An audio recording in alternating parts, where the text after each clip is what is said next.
Okay, thank you for attending on this third day where the conflicts include Valentine's Day, and Al has preempted me by wishing you all a happy Valentine's Day in addition to his wife, and also a train strike.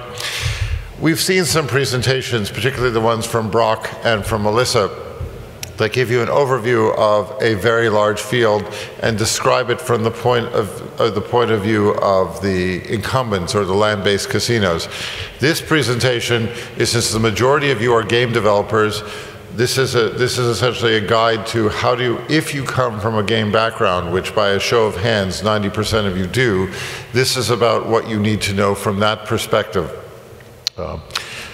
I'm Eric Goldberg. I've been in the games business for over 30 years. I started back when dinosaurs roamed the internet. I also have the privilege of serving on the programs committee for Casual Connect with David Nixon and Tennille Forsberg.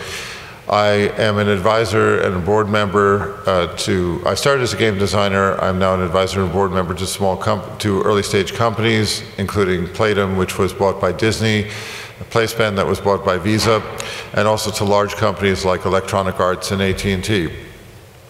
Generally, I work with venture-backed companies and early stage things in so-called cutting-edge technologies, which means there are a lot of sharp edges and things bleed a lot. So let's talk about how you can bleed when you go into this and how you might be able to avoid it. Okay, we promised 3 key trends. Politics will matter, and sooner than you may think. The game industry has no direct experience with politics. 2, social casino and real money gambling are quite different animals. Many of you have made the transition from traditional gaming, whether it be console or MMO, to social games and learned the differences. We're going to cover some of the high-level differences that matter to you that will trip you up, and how you can deploy the things that you know how to do better than the incumbents. And the last is the area where there is probably the most open field running, which is the virtual frontier. The incumbents know this business better than you do, but what they don't know and what we don't know is also how this translates to virtual. We're still making up the rules, and this is an area where some of the knowledge that you guys have won the hard way in the games business is going to be very useful to you.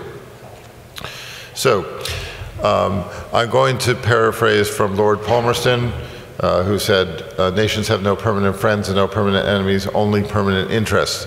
The land-based casino companies, which I'm going to refer to as incumbents, and Melissa did a very good thing about trying to make sure that we harmonize terms. Essentially, they are businesses. They have no particular interest in games except what covers their current interests. So, as I said before, you may not want politics. If you've been in the games business all your life, you have never had to deal with political issues. The closest you've gotten is something like the Entertainment Software Ratings Board in the US, or the equivalents across Europe, which are essentially regulated things where the industry regulates itself. This is a case where governments are regulating this business and are in the process of deciding how. If there is one message that I'm going to give all of you who have been in the games business basically all of your life, if you are going into social casino, let alone real money gaming, get somebody with experience in dealing with the casino world. Get somebody who has worked with one of the incumbents, ideally for one of the incumbents, and at least has 2 years of experience in dealing with them. So, in terms of dealing with politics, that is a core competence for the incumbents. Again, those are the land-based casinos. They staff fairly heavily with people who know how to do this stuff. They lobby the various bodies, they lobby the various lawmakers to be able to put things in, and they are regulated in every single, gambling is regulated in every single territory. The interesting thing is up for grabs is the extent to which social casino, that is virtual currency, will be regulated. And one possibility that exists, which I'll explore on one of the next 2 slides, is that it is possible that social games themselves may become regulated as a consequence of the development of social casino. Now, why is this going to happen? You heard Melissa point out that I'm not smart enough. I don't think anyone is smart enough to be able to tell you exactly when things are going to be regulated in the various polities. By the way, polities can mean a country like the United Kingdom, or the United States, or Russia. It can mean a region like Württemberg, or one of the states in the U.S. like Florida or Texas. It can mean a city, and we'll get into why that matters. The key thing that goes on, the key reason why that distinction matters is in the U.S., we've heard mentioned the Unlawful Internet Gambling Enforcement Act, which essentially said all that gambling that was illegal, we, the United States government, now reserve the right to clamp down on you, and they have, as Brock and Melissa discussed earlier. But the other issue, because the United States is a federation, is that the states do everything. The states all can have their own rules, and in fact, it matters down to the city level. To give you an example, in New Orleans, in Louisiana, it was made legal to be able to do riverboat gambling. And several of the incumbents did a fair bit of lobbying, which said it was fine to gamble on a riverboat, but you had to do it outside of territorial waters, which meant 2 miles away from the shore. Well, there was a huge difference in business between being able to dock your riverboat at the harbor, so that people could just walk on and off, as opposed to saying you have to meet the riverboat at this time. It will then sail 2 hours outside of waters, and we cannot gamble until 2 miles outside of the waters. It essentially was a way that the incumbents were able to screw a new operator. There are going to be a lot of equivalent tricks that occur in the virtual revenue. The other thing to understand is that when regulation occurs, tax revenue streams tend to promote the corruption of the lawmaking process. I'm sure that it is not news to any of you that some politicians are corrupt, but the other thing that happens is that the dependence of a polity becomes on cash, changes their stance. So in the United States, where I'm from, we have the most Puritan streak in terms of dealing with the so-called sin industries, whether they be alcohol or cigarettes or drugs or gambling.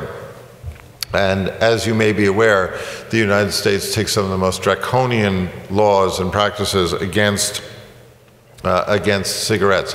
However, there was a landmark case about 6 or 7 years ago in which the cigarette companies settled and put aside $12 billion in revenues every year, which flow to 37 or 38 states. As a result, whenever those cigarette companies get challenged in court by mayors and governors who are trying to prevent their people from smoking, the attorneys generals of each state, the highest law officers of each state, goes and defends the cigarette companies because they need the revenues. I just want to give you these examples to give you an idea of what's going to change from early 2013 to probably as soon as 2015 and 2016. Okay, so what are the regulatory scenarios? What do they matter to you in your games? So the easiest ones are variations on the Korean and Chinese anti-fatigue laws. The anti-fatigue laws are for massively multiplayer online games like World of Warcraft, like Star Wars, The Old Republic. What they say is that they essentially say that they legislate against playing over a certain amount of time. So in effect, the law says that if if someone plays for more than 5 hours in a game in a week or a month, the game system cannot give them any rewards for playing beyond that time. There will probably be, that's the sort of laws that you will see applied to gambling. In other words, you cannot there will be things that put penalties or curbs on the amount of time you can play. There are also things like graduated spending limits. There may be some hysteria over addictive gambling. There's a fair bit of study that addictive gambling is a relatively small problem, but I promise you it's one thing. There will be a story about someone lost their house because they gambled too much online, and you can see things like graduated spending limits. So you can only accept so much money from somebody unless they show that they have a certain amount of money in their bank account. Next thing, which is more severe for you, are a thicket of compliance requirements. This is what the incumbents the incumbents do. In other words, just you have to fill out form after form and paper after paper and get licenses and so on and so forth. As these comes in, these are a good way to stop you from being able to do business.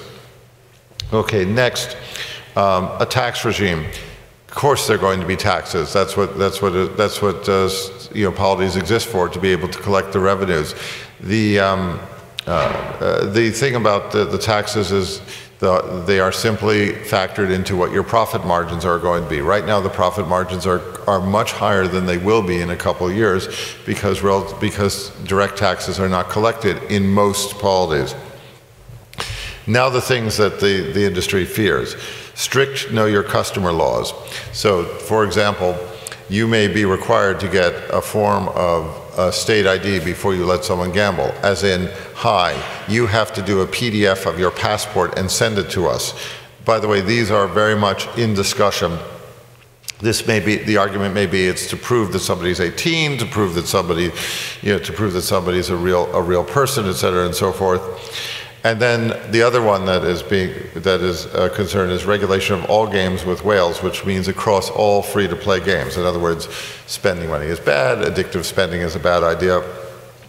This is probably one of the most controversial issues.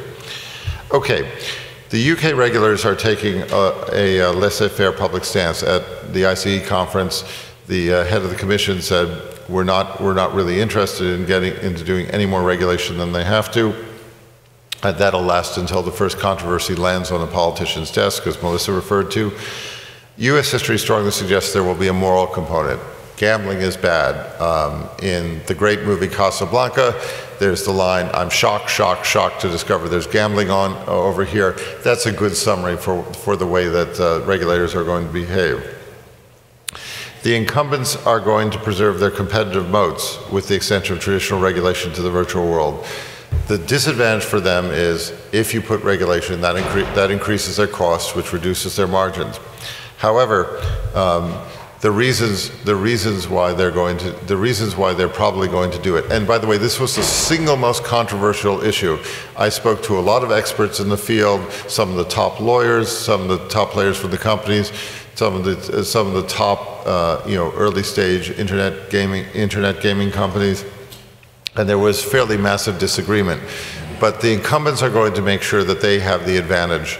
And if it's necessary to say, if you want to get our real money gambling, what they're going to do is things like say, if you want real money gambling regulated, we're going to do anything we're going to try and extend this to social gaming to try and bring back everyone over here to help them lobby.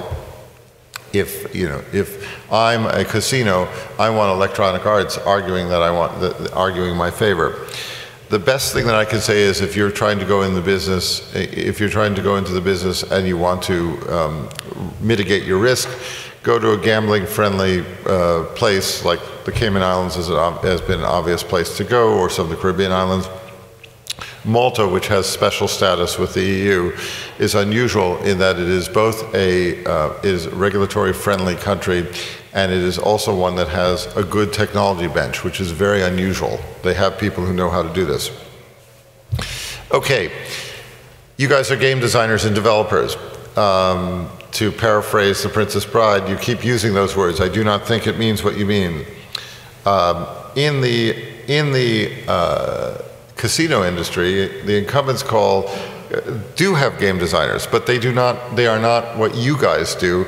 They are the mathematicians and the other masters of the revenue models who finely tune the odds. They are not people who do the game mechanics.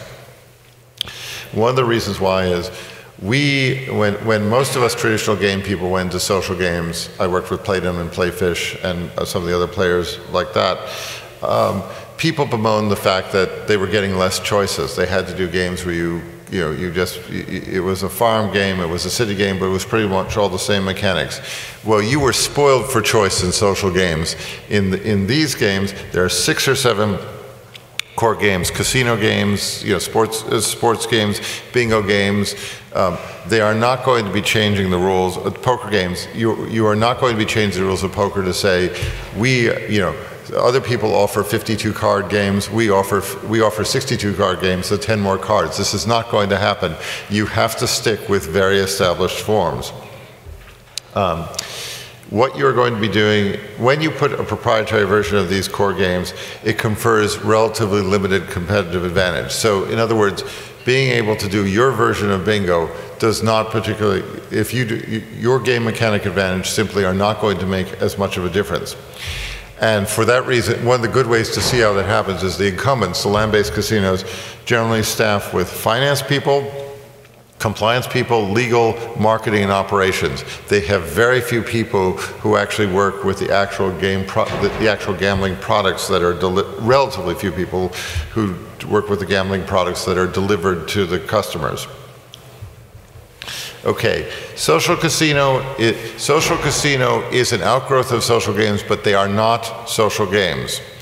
By the way, we're going 5 minutes. We're going 5 minutes beyond by agreement with the people. So So can you give me that notice in 5 minutes? Okay, thanks.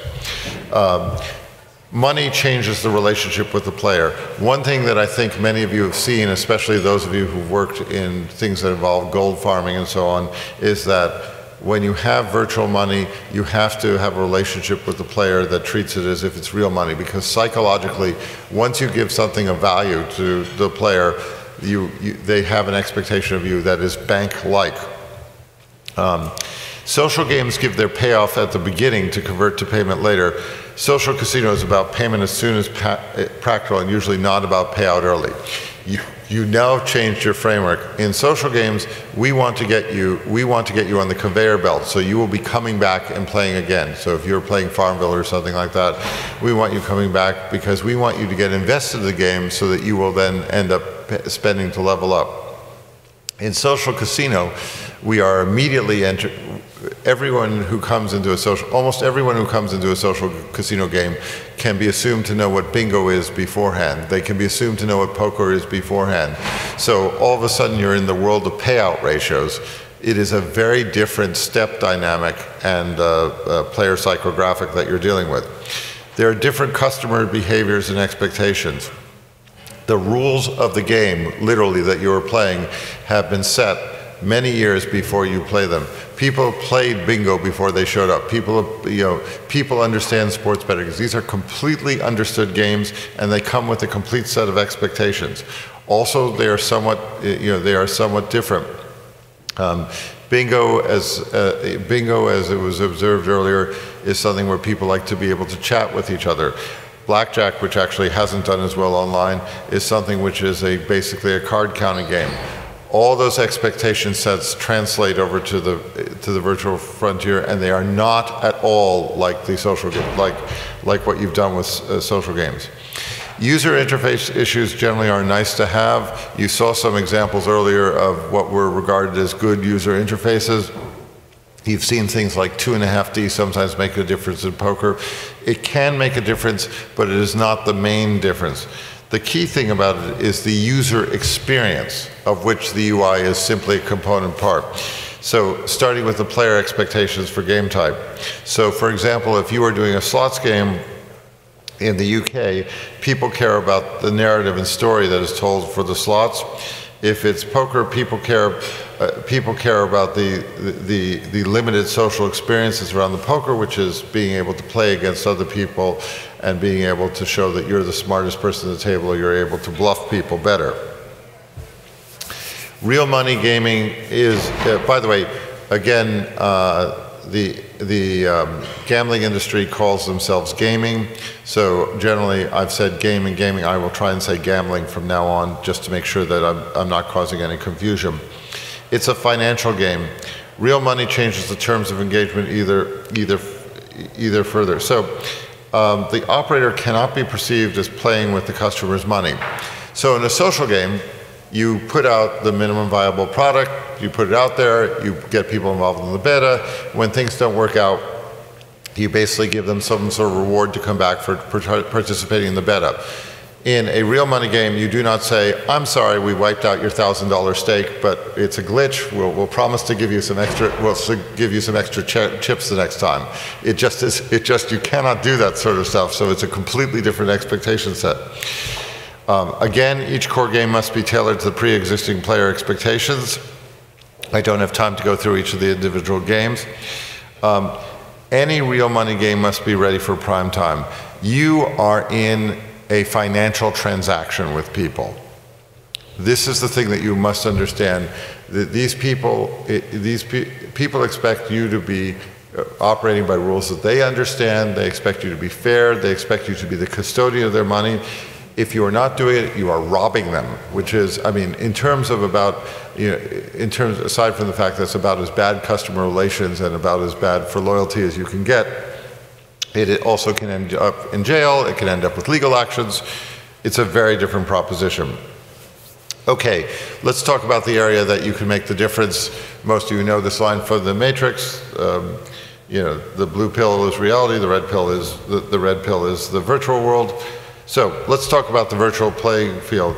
People are still figuring out, people both from the gambling side and the game side are in the process of discovery and occasionally invention. The real world rules that have worked so well for gambling do not work the same in the virtual worlds. So online takes away several crucial advantages from the incumbents or the land-based casinos, such as loss of control of the setting. If I bring you into my casino, I control what it is. I control the decor on the wall. I control the customer, you know, how my staff greets you. I control the, you know, the size of the table, what, you know, how much oxygen is pumped into the place, that there are women with short skirts offering you a drink, you know, alcohol so that you can get diminished judgment. But once they go virtual, they lose control for things as basic as they don't control the screen size. That's controlled by the platform owners, whether they are called Google or whether they're called Samsung or whether they're called Apple. Here's where game developers' core competencies confer leverage with several of the incumbent weaknesses.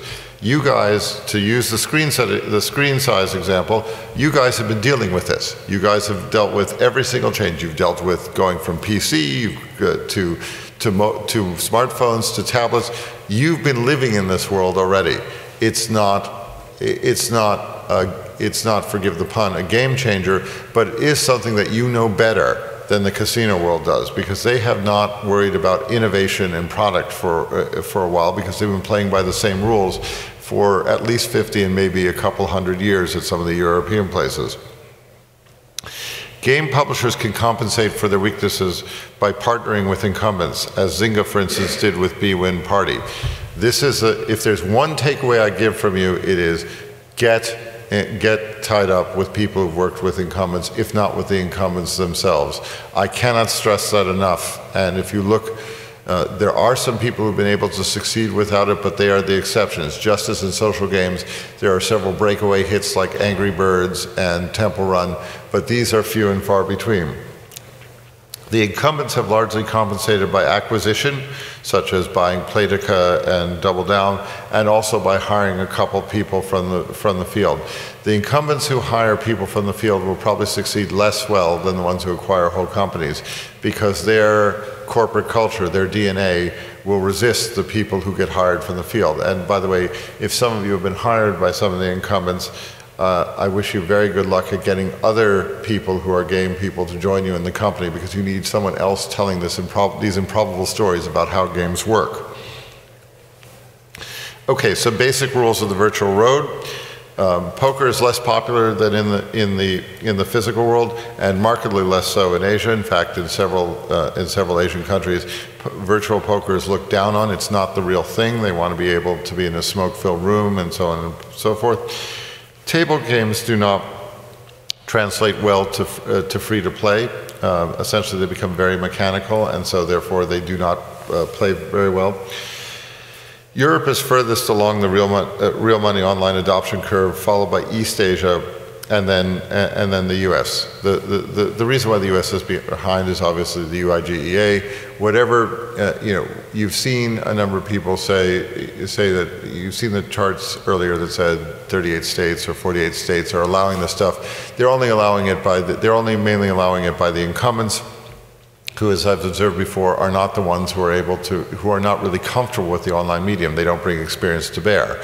So they're simply sitting on the space and forcing the rate of change at whoever can put down a 30 million deposit and get a license in the state of California, or whoever's tied in with the lottery people at the various states.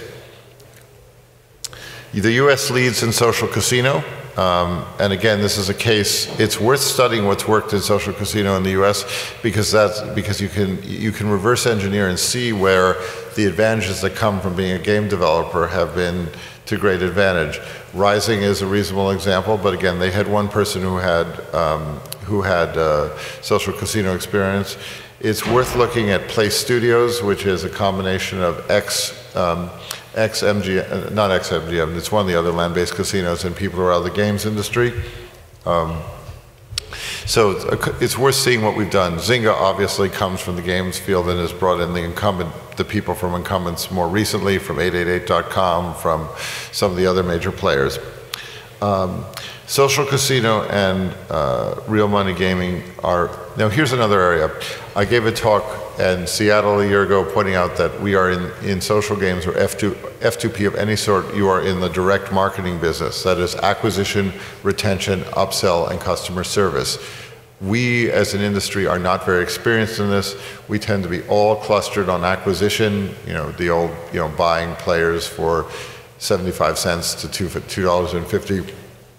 You have got to learn the rest of the direct marketing suite because you are now getting closer. The closer you get to money, the more direct marketing competence matters. Again, I regret I don't have sufficient time to be able to cover that. The outlook. The global online market is roughly $30 to $40 billion. The global physical market is in the $400 billion vicinity. By the way, these are generally close to the numbers. Please note that I'm doing these numbers on revenues. Brock did some of the numbers on turnover, which were a little bit higher. Please note that if you count illegal gambling, the numbers are going to be higher than this. This lecture has not been concentrated on illegal gambling, partly because it's considered bad form to teach people how to do that, but also because it gets into some very murky stuff.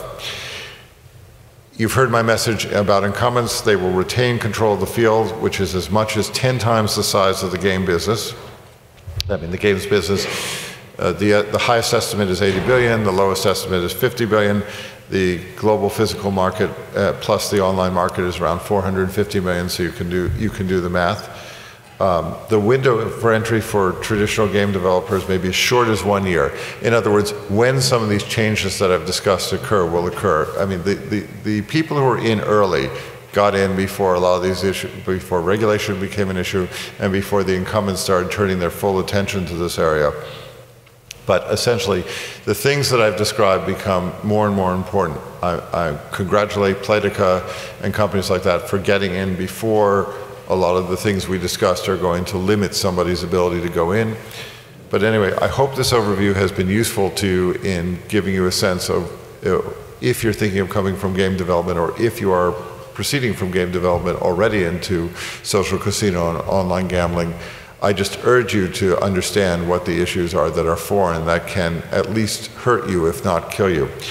And I would like to thank, there were many experts who I spoke to about this. Two who gave me extraordinary assistance were Jos van Drooinen at superdataresearch.com, which has some of the best data that's available on online gaming trends and was quoted in one of the other presentations, and Raf Kostermans of Plummy.com, who will be on the wrap-up panel this afternoon with me and with several other people.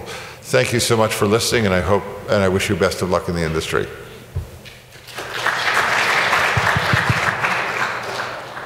Thank you. I think that was very useful for a game audience seeing a huge market opportunity in front of them, and it's important for people to know it's not going to just be fun and games. Does anyone have any questions? Hi.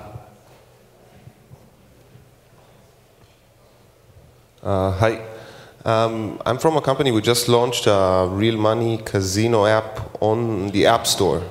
Do you have any idea what is the feeling about that from Apple or Google, or what is the prospect of doing Realmoney gambling within the stores itself? What territories are you launching in? UK. Okay. Right now, the issue about the way that Apple and Google run things is that while they have individual groups, the people in the US are the ones who bat last. and the people in the US are skittish about it and do not feel particularly good about real money gaming.